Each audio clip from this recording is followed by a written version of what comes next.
We're gonna try to make this natural. Okay, ready?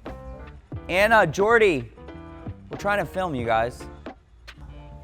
So gossip somewhere else. All right, we're filming. Ready? You guys are fucking assholes. You guys are like, what was it, the Muppets, the two old guys that comment on everything? All right, here we go.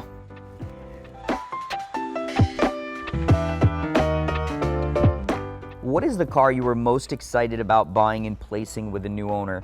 Wow, great question. And I have to say that I get excited almost every time we find something special and it goes to a great home.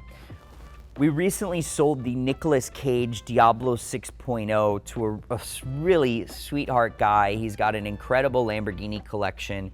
And man, we just sort of bonded. And he was so excited to get this car. That was such a great feeling. Also helped an incredible collector on the West Coast. And this is a guy that him and his family have had some of the greatest Ferraris of history. And he was sort of relying on me to help him buy some collector quality Lamborghinis. Working with him was almost surreal because I know his tastes. I know, he's driven a 250 GTO. He's driven these cars. So to be able to work with him, that was really exciting. And see him, drive a Murcielago for the first time or drive a Diablo for the first time and see his reaction. That's how you know you've done a good job. I think, when someone at that caliber is working with you and they respect the cars that you love, it's very important. So those are two collectors that I love. I think I talk to them once a week. And that's exciting. I try to build relationships with our clients. I think sometimes I get more excited about the purchase and sale than they do. So I would say it's every car we have, except for 911s because I end up having them for 2 years. The 355, somebody said, what do you think about first generation manual gearbox values? I think the reality is the biggest problem with 355s is their service costs. Every 5 to 6 years, you have to do an engine out service. It could be anywhere from $10,000 to $12,000. When the engine is out of the car, you should do timing belts, you should check the water pump, et cetera, the valve cover gaskets.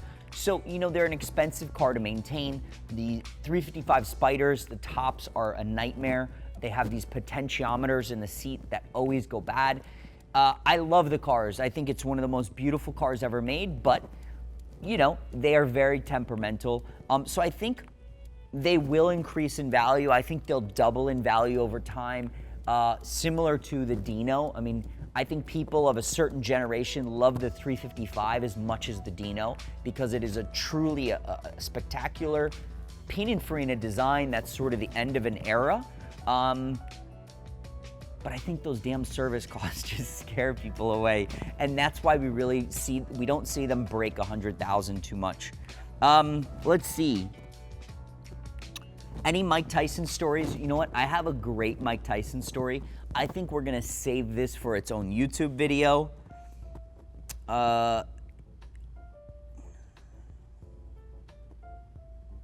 What's the VIN of your former gorgeous Azzurro Aquarius Murcielago? We are launching a very cool VIN project. I'll take this time to plug this a little bit. We're gonna be starting a very interesting project where we've spent probably the past 10, 15 years documenting every VIN of every Diablo in the US and every Murcielago manual in the US. We're almost done. I think we're almost like 97% complete. We'll launch that and we're gonna sort of share that with everyone. And that'll be exciting for our followers and collectors alike. So don't worry, you'll get that VIN soon. Another great question from a fellow collector. He's got a Diablo SV. He's got a few other really great cars. How do you see Countach individual models appreciating? So, great question because there's so much confusion around, LP400, LP400S, 5000S, a downdraft, which is a 5000 QV, a 5000 QV US car, and then an anniversary. So of all the Countach production, almost a third is the anniversary. I think over 600 cars were the 1989, 1990, 25th anniversary cars. They're a little bit more difficult to drive. They do have a great sort of provenance with Horacio Pagani designing that generation of Countach, so that's pretty cool. They were probably the best built cars. I mean, you can find a very nice condition 25th anniversary that's, you know, everything's sort of still in its original condition. They're very nice. The materials held up better than the earlier cars. Finding an earlier car in nice condition is almost impossible. The paint went bad, the interiors went bad, so there's a lot of factors in terms of preservation. I can still find it a perfect 1,000-mile 25th anniversary, where saying that about an earlier generation car is almost impossible. So I think there will always be a collector that wants a perfect Countach, so he will chase a 25th anniversary. Now, that being said, I really think the LP400S, the 5000S, and the European spec downdraft will be the most valuable cars as time goes on. I think the LP400S, it's fast revving, it's light, it's the first Countach with flares and the wide wheels.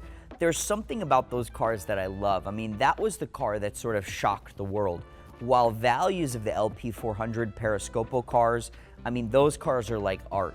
You know, they don't have the flares. They're very simple. It's almost more of an elegant car, where I believe the next generation, in their mind, the iconic Countach is flares, the wide OZ wheels, and I believe that's going to be the future.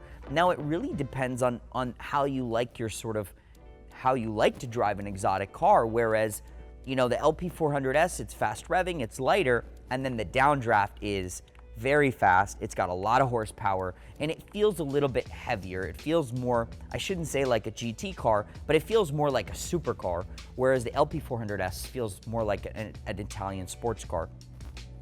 LP5000, the 5000S cars, I love them. I believe they present the best value today. A good car is going to be anywhere between $300,000 and $500,000, depending upon mileage, service, and color. Whereas I don't think you can get a good downdraft anymore less than $450,000.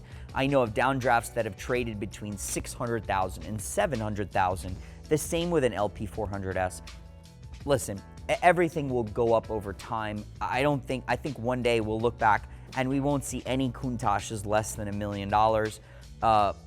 So I think the reality is, yes, they're all going to appreciate. It depends what you love the most. But again, you shouldn't be buying a Countach for an investment. You should be buying it because you love it. Next question. Where do you see yourself in Curated in 10 years? You know, honestly, I look at what I do today as being, it's surreal. I love being involved in the history of all the cars. 60% of our business is from current clients. It's retention based. We're buying and selling cars between clients. Clients are expanding their collection. So I see that only growing. The biggest difference that I see is, you know, I see our restoration, our service division growing to help further support the preservation of the cars. And I also see the cars just getting more expensive. I believe it'll be harder and harder to find really great examples. But I also see a day where we're trading Countaches for $1 million and we're trading Miura SVs for $4 or $5 million. It could be 10 years, it could be whenever. So I really don't see Curated changing too much in that extent. I believe it'll always be about buying the most interesting, unique cars, high quality. I think the value will just go up. I don't find myself, you know, going into any other new microcosms too much. I think you guys know I love pre-merger AMG cars. I'm learning so much about them every day. We love vintage Lamborghinis, the Ferrari supercars. Eventually, I'd love to see a CLK GTR with us, a McLaren F1, and cars like that. But I really see the future as just the cost of inventory growing. I don't ever see us growing too much larger.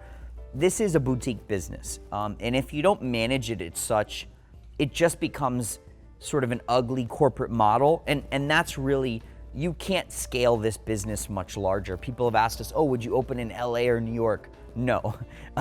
You really have to manage this business properly, and you have to manage each car as, like I said, it's a project, you know, and attention to detail is everything. So it can never be too big.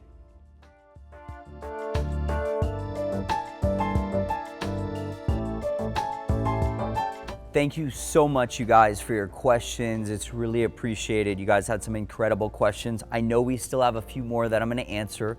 We'll do this once a month. Do not worry.